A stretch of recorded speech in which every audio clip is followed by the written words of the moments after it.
ඔන්න යාළුවනේ ඉතින් අදත් ඔයාලට වීඩියෝ එකක් අරන් ආවා වැදගත් වෙන වීඩියෝ එකක් ලයිව් මිරර් තුලින්. අපි මේ ගමන් ගන්නේ රුවන්වැලි සෑයේ කිරි ආහාර පූජාව තියන්න යන ගමන්. ඉතින් අපි මේ පහු කරන්නේ කලාවැව වැව් ඉස්මත්ත. ඉතින් සුන්දරත්වය අතින් ඉතාමත් බහුල ප්‍රදේශයක් තමයි මේ කලාවැව කියන්නේ. ඒත් පසුගිය දාක ඇති වුණු දිට්වා සුළුකුණාටුව නිසා මේ පළාත ජලයෙන් යට වුණා. මේවට පේන්නේ කලාවැවේ වාන්දොරටු. ඉතින් මේ පළාතම ජලයෙන් යට වුණා. ඉතින් දැන් වටපිටාවම පාරවල් කැඩිලා, ඒ පාලම කැඩිලා වටපිටාව ගස් ඉදිරිලා ගිහිල්ලා. ඉතින් සුන්දරත්වයේ කියන එක පොඩක් නැති වෙලා තියෙන්නේ. ඒ වුණත් සබහාදහම කියන්නේ අමුතුම දෙයක්. එයා ඒ කාලවලට අනුවර්තනය වෙනවා. ඉතින් මේ ප්‍රදේශයත් අපි පහු කරගෙන අපි ඉස්සරහට ගියා. අපිට ඉතින් හම්බ වෙනවා ඉස්සරහදී විජිතපුරේ පන්සල. ඉතින් අපි මේ කිසි තැනක නැවතුන්නේ නැහැ. මොකද කාල වේලාව අපිට හරස් වෙලා තිබුණ නිසා. නැත්තම් ඉතින් අපිට වැඳ පුදා ගන්න ඕන ස්ථානයක් තමයි විජිතපුරේ පන්සල කියන්නේ.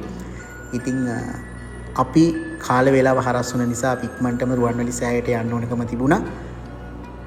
ඉතින් ඔයාලා මේ දකින්නේ රුවන්වැලි මහා සෑය. අපි ලඟ වෙනකොට ටිකක් හවස් වෙලායි තිබුණේ. ඉතින් කෙසේ වෙතත් හවස රුවන්වැලි සෑය වැඳ පුදා ගැනීමේ බලාපොරොත්තුවක් අපිට තිබුණා. ඉතින් හවස යාමේ රුවන්වැලි සෑය ඉදිරිපිට නෙළුම් මල් පූජාවක් එක්ක හවස යාමේ හොඳයි කියලා කියනවා. ඒ නිසා අපි හවස යාමේම සැලසුම් කරගත්ත ආකාරයටම රුවන්වැලි සෑය වන්දනාමාන කරන්න මමත් මගේ පවුලේ සියලු දෙනාමත් සහභාගී වුණා.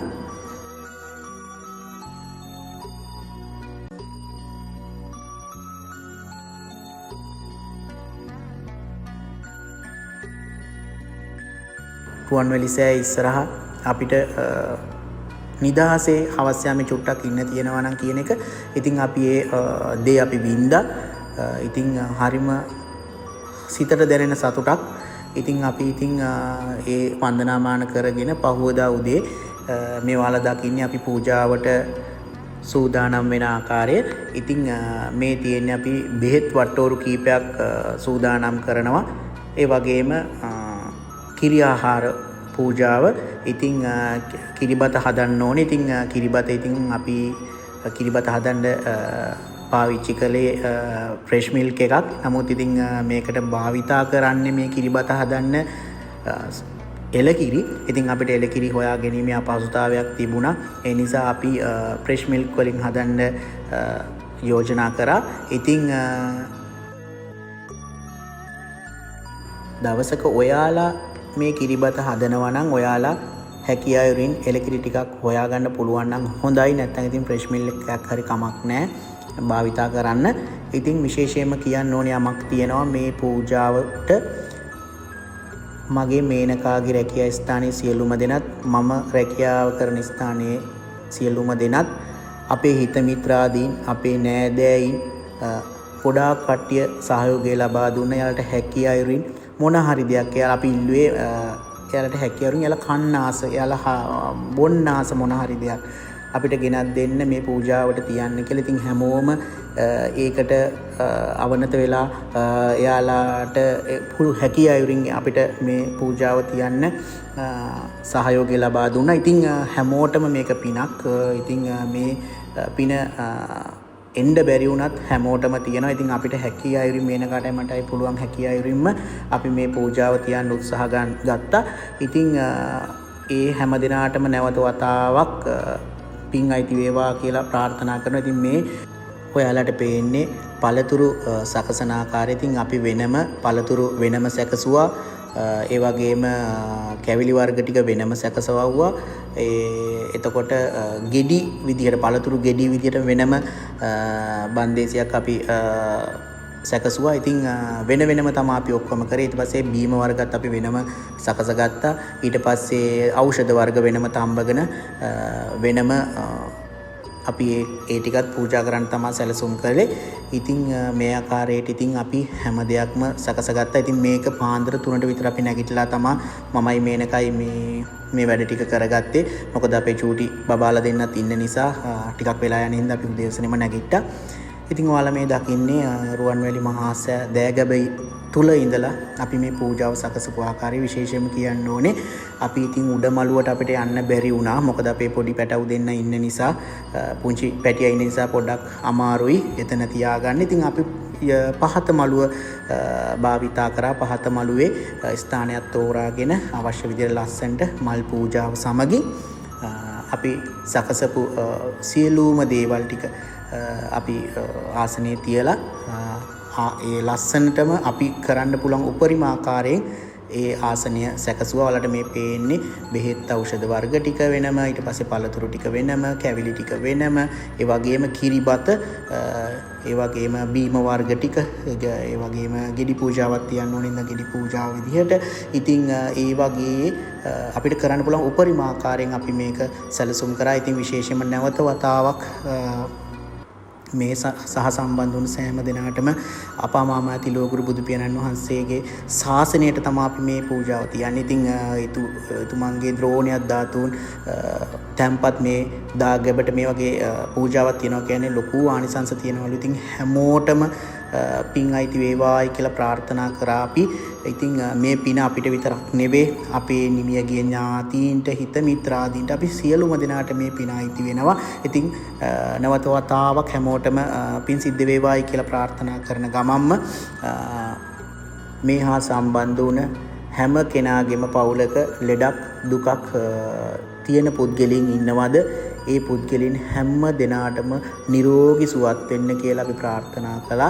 ඉතින් මේ පූජාව මමත් මේනකත් පැවැත්වුවේ අපි දෙදෙනාගේ අපේ පවුල වෙනුවෙන් පමණක්ම නෙවෙයි අපි සියලුම දෙනා වෙනුවෙන් කරන්න ඕන දෙයක් නිසා ඉතින් හැමෝටම මේ පූජාවට එන්න විදිහක් නැහැ. කාර්ය බහුල තත්ත්වයන් එක්කලා ඉතින් අපිත් අපේ කාල වේලාව වෙන් කරගෙන අමාරුවෙන් අපිට පුංචි පැටවු දෙන්නෙක් ඉන්නවා. ඒත් අපි දෙන්න හිතුවේ මේක කොහොම හරි අපි දෙන්න කරනවා කියලා. ඉතින් ඒක අපි සිද්ධ කරගත්තා. මොකද මේ පූජාවන් ටික හදාගෙන මේ තැනට ගේන්නත් රුවන්වැලි මහා සෑය අභියසට ගේන්නත් ටිකක් අමාරු වුණා. ඒත් අපි අමාරුව පසකින් දාලා ධෛර්යයෙන් අපි දෙන්න මේ පූජාව කරන්න අප වෙලා සිටපු නිසා ඉතින් ඒ නිසා අපිට ඒක කරගන්න හැකියාව ලැබුණා. ඉතින් නැවත වතාවක් මේ පූජාව හා සම්බන්ධ වුණ හැමෝටම නිදුක් නිරෝගී සුවයත් වේවායි කියලා ද්‍රෝණයක් ධාතුන් වහන්සේ තැන්පත් මේ දාගැබ ඉස්සරහ ඉඳලා අපි ප්‍රාර්ථනා කළා. ඉතින්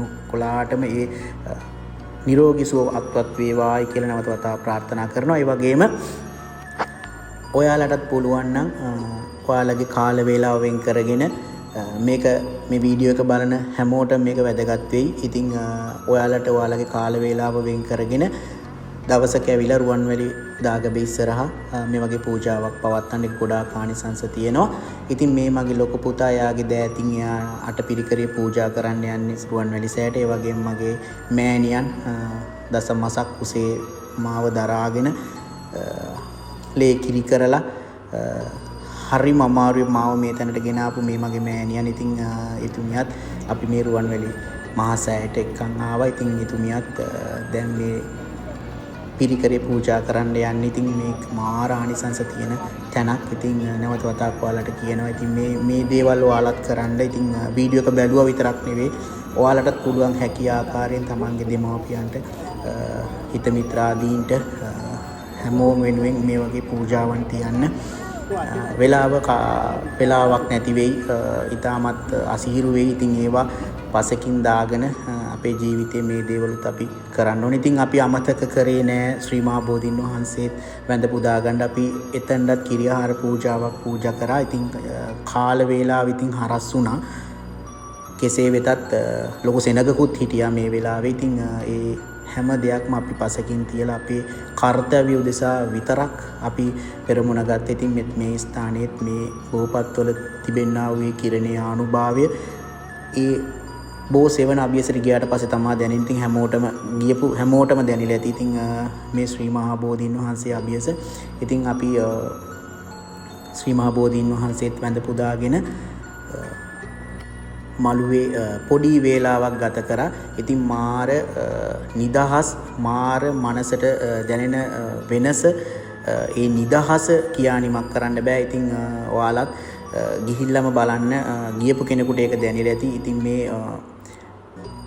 පූජා භූමියේ ටික වේලාවක් ගත කරපුවාම දැනෙන සුවය නම් ඉතාමත් කියාගන්නවත් බෑ ඒක නම්. ඉතින් අපි ප්‍රාර්ථනා කරනවා ඔයාලටත් මේ වගේ පූජාවක් තියන්න ලැබේවායි කියලා. ඒ වගේම කියන්න ඕනේ අපි නැවතුණු ස්ථානයත් ඉතාමත් හොඳ ස්ථානයක්. රුවන්වැලි සෑයටත් ශ්‍රී මහා බෝධියටත් විනාඩි 5ක්වත් යන්නේ හරිම ළඟ ස්ථානයක්. ඒ වගේම තමයි හරිම පිරිසිදුයි.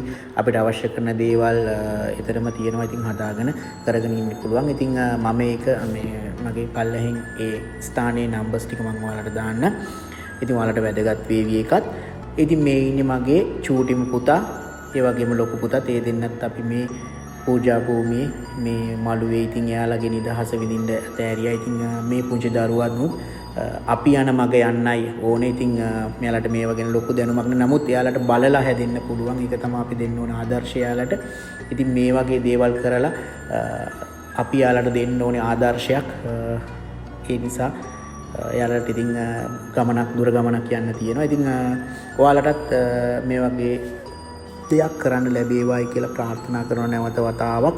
ඉතින් අපි ගිහින් එන්නම්. ඉතින් නැවත වතාවක් ඔයාලට වැදගත් වෙන වීඩියෝ එකක් අරගෙන අපි හැමදාමත් ලයිව් මිරර් හැමදාමත් ඔයාලට වැදගත් වෙන වීඩියෝස් තමයි ගේන්නේ. ඉතින් සියලු දෙනාටම නිරෝගී සුවයත්පත් වේවායි කියලා ප්‍රාර්ථනා කරනවා එක හිතින්ම. තෙරුවන් සරණයි සියලුම දෙනාට.